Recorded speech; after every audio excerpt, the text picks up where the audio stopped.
Question number 610 which is triangle judgement.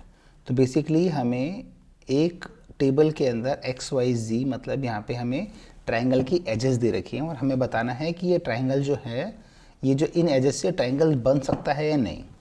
तो इसके लिए आपको पता होना चाहिए कोई भी एक ट्राइंगल होगा, एक सेकेंड,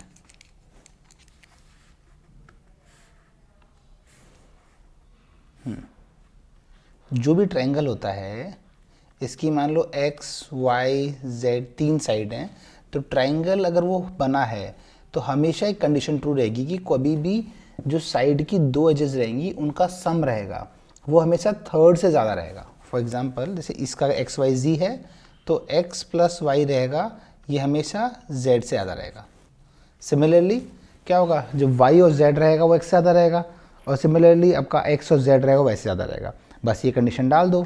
आपके पास क्या दे रखा है, आपको दे रखा है कि ये तीनों कंडीशन देख लो, है ना। एक्स वाई जी दे रखा है, इन दोनों का सम इससे ज़्यादा होना चाहिए। अगर एक भी कंडीशन वायलेट होती है तो फिर उसको अपन फॉल्स दे देंगे। तो मैंने कैसे किया है इसको, एक सिंपल सा केस स्टेटमेंट लगाया है। केस स्टेटमेंट नेगेटिव लेके चल रहा हूँ मैं ना, नेगेटिव कंडीशन मतलब एक भी कंडीशन वायलेट नहीं होनी चाहिए। तो एक्स वाई जेड से कम है ना। अगर ये हो गया तो नो। तो एक्स प्लस वाई जेड से कम है या फिर वाई प्लस जेड एक्स से कम है, एक्स वाई जेड से कम है या फिर जेड और एक्स वाई से कम है।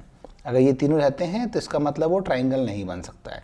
और ये तीनों में से एक भी वायलेट नहीं हो रहा है, इसका मतलब ट्राइंगल बन सकता है। तो सिंपल एक केस स्टेटमेंट लगाया है एंड एस ट्राइंगल, क्योंकि यहाँ पे थर्ड कॉलम का नाम ट्राइंगल दे रखा था। तो ऐसे येस नो करके आप एक न्यू कॉलम बना सकते हो। सिंपल।